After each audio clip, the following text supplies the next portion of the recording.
Ketua Unit Kerja Koordinasi Infeksi Penyakit Tropis Ikatan Dokter Anak Indonesia, Dr. Anggraini Alam, mengungkapkan bahwa angka kejadian pertusis di Indonesia masih banyak yang tidak terdata. Hal ini menyebabkan adanya peningkatan kasus di tahun 2022. Sebelumnya, WHO melaporkan bahwa hanya 4 dari 100.000 populasi di Indonesia yang mengalami pertusis. Namun, Anggraini menegaskan bahwa hal ini bukan karena berhasil mengatasi pertusis, tetapi karena kurangnya update data dan kewaspadaan yang kurang di Indonesia sebelum adanya surveillance. Anggraini juga menambahkan bahwa umumnya angka pertusis di negara berkembang termasuk di Indonesia tidak terlaporkan dengan baik karena sistem infrastruktur pemantauan yang belum optimal dan diagnosis yang terlambat. Gejala batuk yang didefinisikan sebagai pertusis juga baru bisa dideteksi setelah pasien batuk selama 2 minggu dan muntah yang menandakan sudah masuk ke stadium 2. Untuk mengatasi hal ini, Kementerian Kesehatan baru mulai melakukan pemantauan khusus pada tahun 2022 dengan meluncurkan buku petunjuk teknis surveillance pertusis. Namun pada tahun 2023 angka pertusis naik pesat hingga 5,5 kali lipat dan dari 38 provinsi yang diperiksa. 30 diantaranya terdapat kasus pertusis yang mengakibatkan outbreak. Data ini juga menunjukkan bahwa hampir 40% bayi di bawah 1 tahun dan hampir 80% dari mereka tidak diimunisasi. Outbreak juga terjadi di daerah dengan padat penduduk seperti Pulau Jawa dan Sumatera.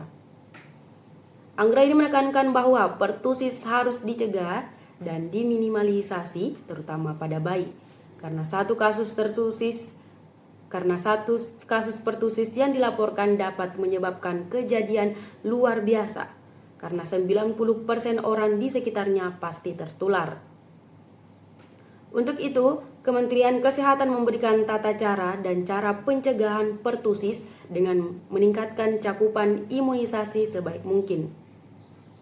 Anggraini juga menambahkan bahwa imunisasi DTP1 baru mencapai 91,4% di tahun 2023.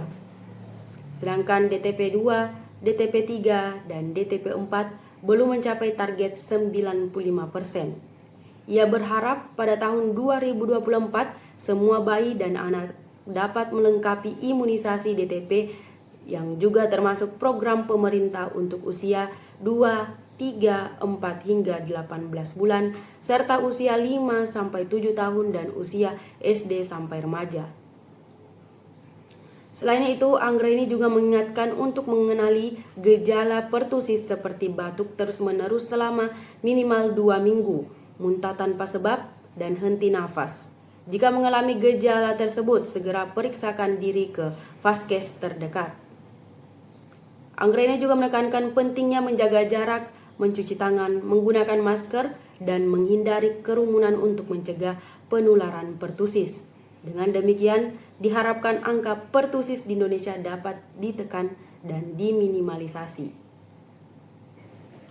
Indeks glikemik adalah ukuran untuk mengetahui seberapa cepat makanan tertentu dapat meningkatkan kadar gula darah setelah dikonsumsi. Gula dengan GI rendah dicerna, diserap, serta dimetabolisme lebih tinggi lambat sehingga menyebabkan peningkatan kadar glukosa darah dan juga insulin yang tersebut tambahan stabil. Hal ini sangat penting bagi para atlet atau mereka yang terlibat berolahraga sebab dapat membantu menjaga energi tetap memperlihatkan stabil, kemudian menghindari penurunan performa secara tiba-tiba.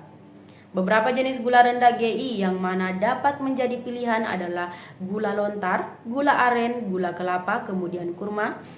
Selain itu, beberapa jenis gula rendah GI yang mana dapat menjadi pilihan adalah gula lontar, gula aren, gula kelapa, kemudian kurma.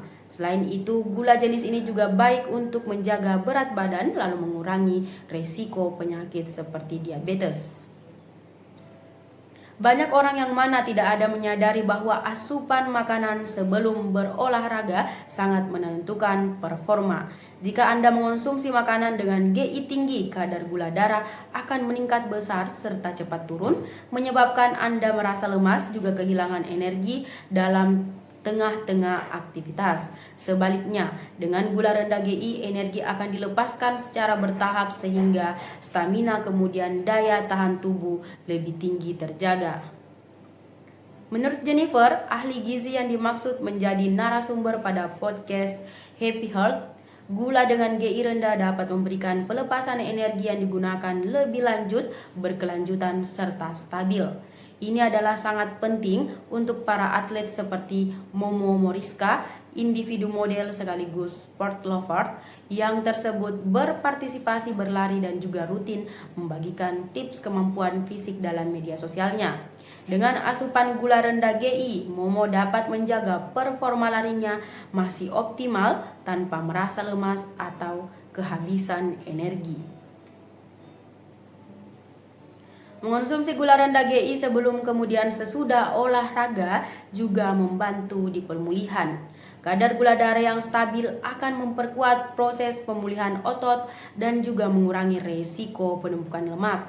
Bagi para sport lovers, memilih makanan yang dimaksud tepat seperti buah-buahan, apel berry, sayuran, biji-bijian lalu kacang-kacangan dapat menjadi pilihan yang digunakan cerdas.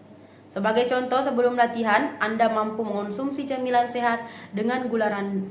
Sebagai contoh, sebelum latihan Anda mampu mengonsumsi cemilan sehat dengan gula rendah GI seperti snack yang tersebut menggunakan gula lontar. Selain memberikan rasa manis yang mana pas, gula ini juga lebih banyak aman untuk menjaga kadar gula darah. Saat mengonsumsi makanan sehat dengan zat gula rendah GI, Anda juga bisa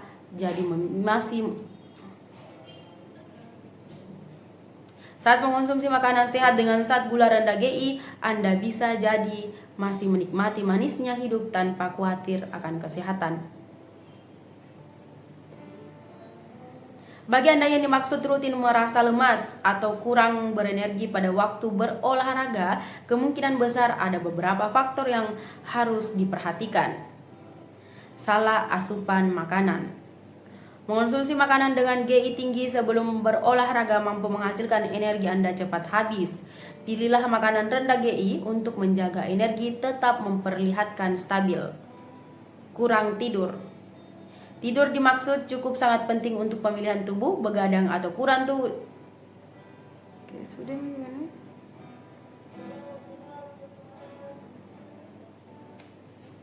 Generasi muda bisa saja merayakan Sumpah Pemuda dengan mengampanyekan serta memberikan contoh gaya hidup sehat untuk publik di berbagai cara yang kreatif juga inovatif.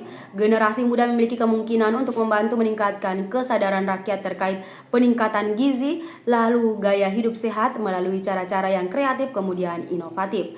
Dengan mengadopsi pola makan sehat serta aktivitas fisik yang digunakan teratur, pemuda dapat memberikan inspirasi lalu motivasi untuk lingkungan sekitar.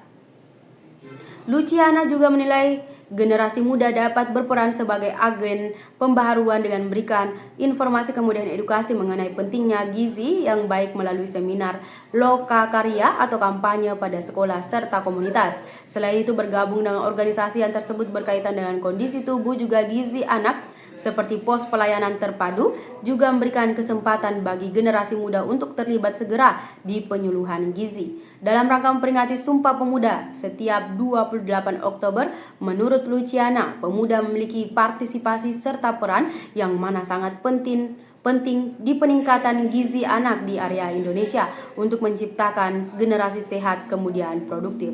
Generasi muda diharapkan dapat memanfaatkan teknologi untuk menyebarkan informasi positif, merancang solidaritas juga menciptakan pembaharuan sosial.